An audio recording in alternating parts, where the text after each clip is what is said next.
దేవునికి స్తోత్రం కలుగును గాక. మీ అందరికీ మన ప్రభువును రక్షకుడైన యేసుక్రీస్తు నామమున ఈ దినపు శుభములు తెలియజేస్తున్నాను. తల వంచి ప్రార్థనతో ఈ డివోషన్ ప్రారంభం చేసుకుందాం. కృపా సత్య సంపూర్ణ ప్రేమ నమ్మకము గల తండ్రి, మీకు వందనాలు. గత గడిచిన కాలమంతయు మీరు మమ్మల్ని కాచి కాపాడి ఈ డివోషన్ ద్వారా మిమ్మల్ని స్తుతించటానికి, మీ మాటలను ధ్యానించటానికి మీరు మాకు ఇచ్చిన ఈ సమయాన్ని, తరుణాన్ని బట్టి నీకు స్తోత్రాలు. ఈ డివోషన్ అంతట్లో మీ సన్నిధి మాకు తోడుగా ఉంచండి దేవా. మరి ఈ డివోషన్ ద్వారా మీరు మహిమ పొందుకోమని యేసుక్రీస్తు పేట వేడుకుంటున్నాం పరమ తండ్రి, ఆమేన్. ఆంధ్ర క్రైస్తవ కీర్తన నుండి 405వ కీర్తన అందరం కలిసి పాడుకుందాం. 2-3 చరణాలు, 5-6 చరణాలు పాడుకుందాం. 405వ కీర్తన. దేవుడే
దేవునికి స్తోత్రం కలుగును గాక.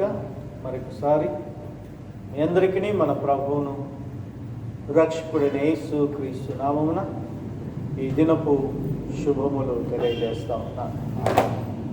నేను వెళ్ళారా నేటి డివోషన్ కొరకు ఏర్పాటు చేయబడిన బైబిల్ పాఠములు పాత నిబంధన గ్రంథము నుండి ద్వితీయోపదేశ కాండము 4వ అధ్యాయము 41వ వచనం నుండి 49వ వచనం వరకు, నూతన నిబంధన గ్రంథం నుండి అపోస్తలుడైన పౌలు రోమీయులకు రాసిన పత్రిక 4వ అధ్యాయము 7వ వచనం నుండి 17వ వచనం గల దేవుని వాక్యాలు.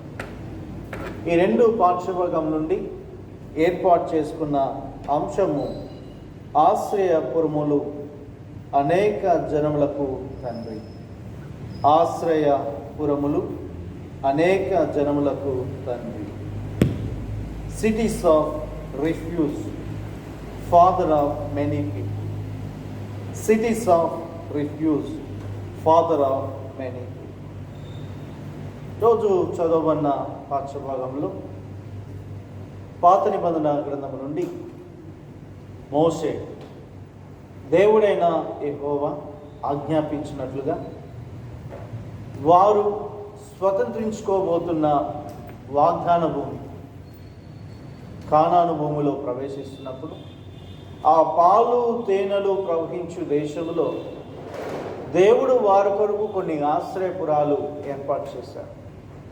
ఈ ఆశ్రయపురాలు ఎక్కడి నుండి ప్రారంభం అవుతున్నాయంటే, దేవుడు వారికి చెప్పినట్లుగా వారు యూదయ గోత్రం నుండి కానాను మందలి 6 ఆశ్రయపురాలు వారు ఏర్పాటు చేసుకున్నారు. ఈ 6 ఆశ్రయపురాలు ఈ కానాను భూభాగంలో వారు ఎక్కడెక్కడ ఏర్పాటు చేశారంటే, మొదటిగా యూదయ గోత్రం మందలి హెబ్రోన్లో ఒక ఆశ్రయపురాన్ని ఏర్పాటు చేశారు. ఆ తరువాత ఎఫ్రాయిము, మనష్షే, రూబేను, గాదు, నఫాలి ఈ గోత్రములలో ఈ ఆశ్రయపురములను ఏర్పాటు చేశారు. ఈ 6 ఆశ్రయపురముల యొక్క అవసరత ఏంటంటే, దేవుని వాక్యము ఏమని తెలియజేస్తూ ఉందంటే, యెహోషువ గ్రంథము 20వ అధ్యాయము 7వ వచనం నుండి 9వ వచనం గల వాక్య భాగంలో ఈ ఆశ్రయపురముల యొక్క అవసరత ఏమై ఉందో యెహోషువ గ్రంథంలో తెలియజేయబడతా ఉన్నది.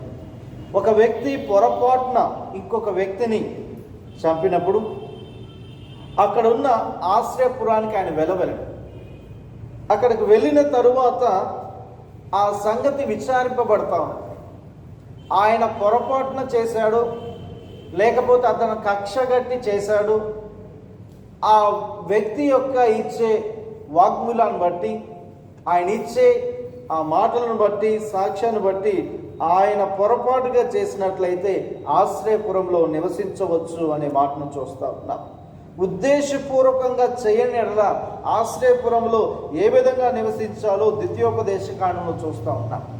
ఆ హత్య ఆయన ఉద్దేశపూర్వకంగా చేసి ఉండకపోతే, పొరపాటున జరిగితే ఆ ఆశ్రయపురంలో ఎలా ఉండాలంటే ద్వితీయోపదేశ కాండము 19వ అధ్యాయము 12వ వచనము ప్రకారము ఆశ్రయపురమందు 1000 గజముల దూరములో అక్కడ నివసించవచ్చు, సురక్షితముగా బ్రతకవచ్చు అనే మాట గుర్తు చేస్తాం.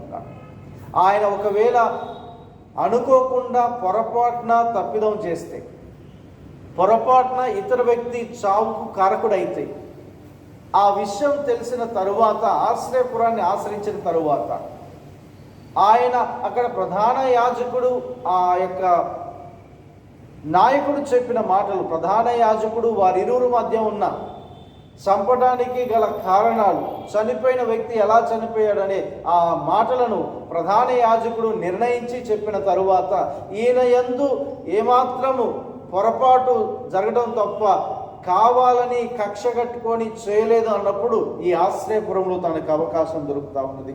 సంఖ్యాకాండంలో మరి ఆశ్రయపురం నుండి ఆయన స్వజనులకు తన యొక్క ఇంటి వారి దగ్గరికి ఎప్పుడు వెళ్తాడంటే సంఖ్యాకాండము 35వ అధ్యాయము 26వ వచనం నుండి 27వ వచనం గల వాక్య భాగంలో అక్కడ ప్రధాన యాజకుడు మరణమైన తరువాత ఆ స్థలమునకు నిర్భయముగా పోవచ్చు. తన యొక్క స్వజనులకు ఆయన నిర్భయంగా ఎప్పుడు వెళ్ళాలంటే, ఎవరైతే న్యాయ తీర్పు జరిగించారో ఆ ప్రధాన యాజకుడు మరణం పొందిన తర్వాత నిర్భయముగా తన స్వజనులకు మధ్యకు వెళ్ళవచ్చు అని మాట గుర్తు చేస్తూ ఉన్నాడు.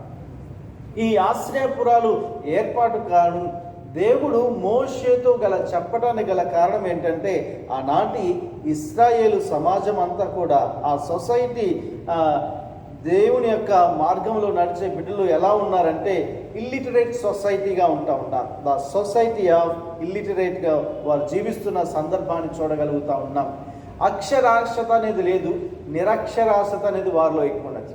దాని గల కారణము, వారు ఐగుప్తులో అనేక సంవత్సరాలు వారు బానిస జీవితాన్ని జీవించి వారు అనేక విధాలుగా శ్రమపడ్డారు, శారీరకంగా నలగబడ్డారు. కానీ వారు ఈ అక్షరాస్యత వైపు వారు ముందుకు సాగలేని వారుగా ఉన్నట్లుగా చూస్తూ ఉన్నాం.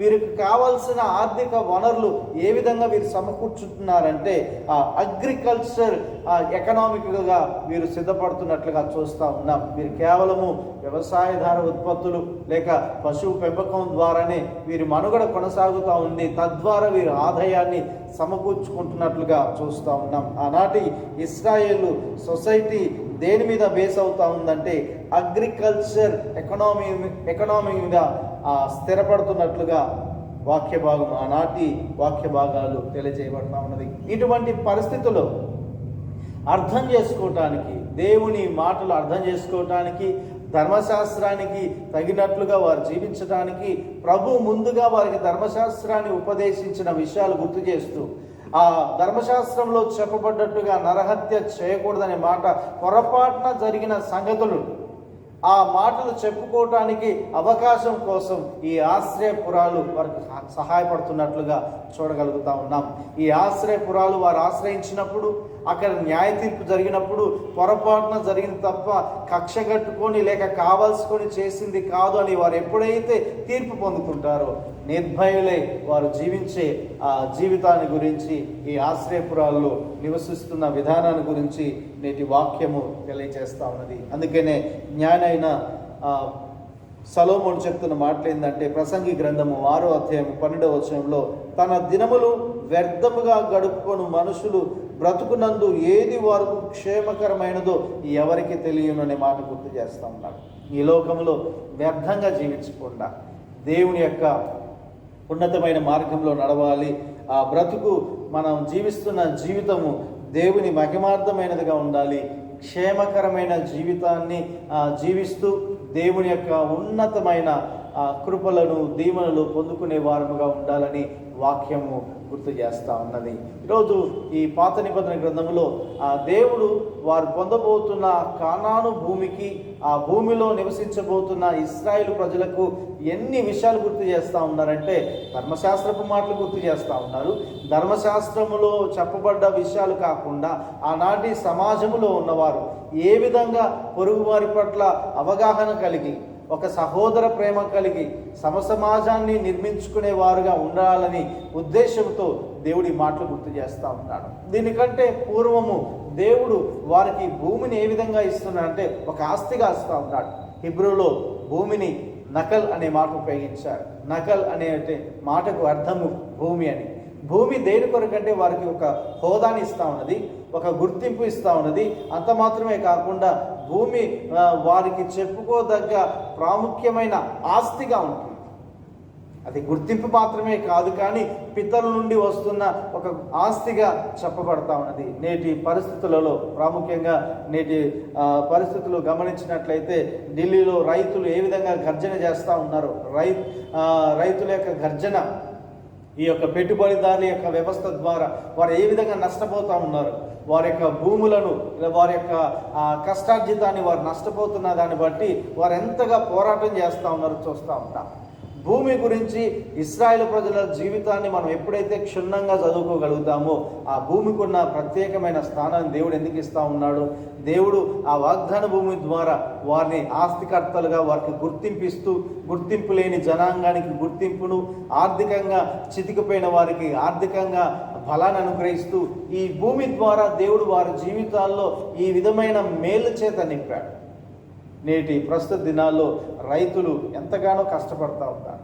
ఈ పెట్టుబడిదారీ వ్యవస్థ ద్వారా అక్రమంగా వారు దోచుకుంటున్న విధానాన్ని బట్టి సరి అయిన విత్తనాలు వేయకుండా, సరి అయిన పంట దిగుబడి రాకుండా కలుషితమైన మందులతో ఏ విధంగా పంట దిగుబడి కొరకు వారు చేస్తూ భూసారాన్ని నాశనం చేస్తూ ఉన్నారో దానిపై రైతులు పోరాడుతున్న పోరాటాన్ని ఈరోజు ఢిల్లీలో రైతు యొక్క గర్జనలు మనం చూడగలుగుతూ ఉన్నాం. ఈ పరిస్థితులన్నీ గల కారణం ఏంటంటే భూమిని సద్వినియోగపరచుకోకుండా, దేవుడిచ్చిన ఈ భూభాగాన్ని సద్వినియోగపరచుకోకుండా దుర్వినియోగపరచడం ద్వారా ఇటువంటి పరిస్థితులు తలెత్తున్నట్లుగా చూడగలుగుతా ఉన్నాం. పౌలు రోమీయులకు రాసిన పత్రికలో మాట్లాడుతూ అనేక జనములకు అబ్రహామును ఏ విధంగా తండ్రిగా దేవుడు ఎన్నుకుంటా ఉన్నాడో ఆ విషయాన్ని గుర్తు చేస్తూ ఉన్నాడు. దానికి గల కారణము అబ్రహాములో ఉన్న మంచి క్వాలిటీస్, అబ్రహాం జీవితంలో కనపరిచిన చక్కటి విలువైన మాదిరికరమైన జీవితాన్ని బట్టి దేవుడు ఆయన అనేక జనములకు తండ్రిగా దేవుడు ఎన్నుకుంటున్న విధానాన్ని చూడగలుగుతూ ఉన్నాం. ప్రాముఖ్యంగా ఇక్కడ దేవుడు అబ్రహాము గురించి మాట్లాడుతూ ఆయన దేవుని నమ్మెను, అది అతని నీతిగా ఎంచబడింది. అబ్రహాము యొక్క విశ్వాసాన్ని గురించి పౌలు ఎక్కువగా మాట్లాడాడు. 4వ అధ్యాయంలో పౌలు అబ్రహాము విశ్వాసాన్ని గురించి, ధర్మశాస్త్రాన్ని గురించి మాట్లాడుతూ విశ్వాసానికి ధర్మశాస్త్రానికి మధ్య ఉన్న ఆ చక్కటి అనుబంధాన్ని గురించి ఆయన విశదపరిచే ప్రయత్నం చేస్తూ ఉన్నాడు. విశ్వాసాన్ని గురించి మాట్లాడుతూ విశ్వాసాన్ని అరబిక్లో ఉపయోగించిన మాట ఏంటంటే సిద్కియా అనే మాట ఉపయోగించారు. సిద్కియా అనే మాటకు అర్థం ఏంటంటే నీటి ఊట. సిద్కియా అనే మాటకు అర్థము నీటి ఊట. ప్రభు ఇచ్చే జీవము అలసట లేకుండా నిరంతరము ప్రవహించే నీటి ఊట ఉంటుంది. నీటి ఊట ఏ విధంగా అలసట లేకుండా నిరంతరం ప్రవహిస్తూ ఉంటుందో, ఎండిపోకుండా, ఆ నీరు ఆగిపోకుండా, ఆ ప్రవాహం అనేది నిత్యము ఏ విధంగా ఉంటుందో విశ్వాసి హృదయాంతరంగంలో కూడా ఈ జీవ జలపు ఊటలు ప్రారంభం అవ్వాలని వాక్యాన్ని గుర్తు చేస్తూ ఉన్నది. అందుకే యేసుక్రీస్తు ప్రభువారు సమరయ స్త్రీతో మాట్లాడుతూ యోహాను సువార్త 4వ అధ్యాయంలో క్రీస్తు చెప్పే మాట ఏంటంటే, నేనిచ్చి నీళ్ళు ఎవరైతే తాగుతారో వారిలో జీవధారలు ప్రవహించుననే మాట గుర్తు చేస్తూ ఉంటాడు. ఆ విశ్వాసాన్ని గురించి యేసుక్రీస్తు ప్రభువారు ఎంతో గొప్పగా తెలియజేస్తూ ఉన్నాడు. ఈ యొక్క వాక్య సందేశం వింటున్న మనము మన జీవితాల్లో కూడా విశ్వాసం అనే జీవ ఊటలు మన నుండి ప్రారంభమవ్వాలి, ప్రవహించాలి. విశ్వాసంలో ఇంకా అంచెలంచెలుగా ఎదుగుతూ అబ్రహాము విశ్వాసులకు తండ్రిగా ఏ విధంగా ఎంచబడ్డాడు, ఒక ఆదర్శకరమైన క్రైస్తవ బిడ్డలుగా ఒక ఆదర్శమైన జీవితాన్ని జీవించడానికి, అనేకులను ప్రభు వైపు త్రిప్పటానికి మన విశ్వాసాన్ని క్రియారూపంలో చూపించే వారముగా ఉండాలని పౌలు కోరుతున్న సందర్భాన్ని చూస్తూ ఉన్నాడు. ఇక్కడ పాత నిబంధన గ్రంథంలో మోషే ఆశ్రయపురాల గురించి చెప్తా ఉంటే పౌలు రోమపత్రిక ద్వారా ఏ విధంగా అనేక జనములకు విశ్వాసములు ఒక మాదిరికరంగా, ఒక ఆశ్రయపురంగా అబ్రహాం ఉన్నాడు, అబ్రహాం గురించి మాట్లాడుతూ ఉన్నాడు. కీర్తనలు 91వ కీర్తన భక్తుడైన దావీదు సెలవిచ్చినట్లుగా మహోన్నతుని చాటు నివసించు వారే సర్వశక్తిని నీడను విశ్రమించువారని చెప్తూ ఆయన అంటున్నాడు, ఆయనే నాకు ఆధారము, నా కోట, నీ నమ్ముకున్న నా దేవుడని ఆ యెహోవా గురించి చెప్తున్నానని చెప్తున్నట్లుగా దేవుని యొక్క ఉన్నతమైన దేవుని కృపలో ఇక్కడ అబ్రహాము ఏ విధంగా దేవుని నివాస స్థలంగా చేసుకొని, ఒక ఆశ్రయపురంగా దేవుని చేసుకొని దీవించబడ్డాడు.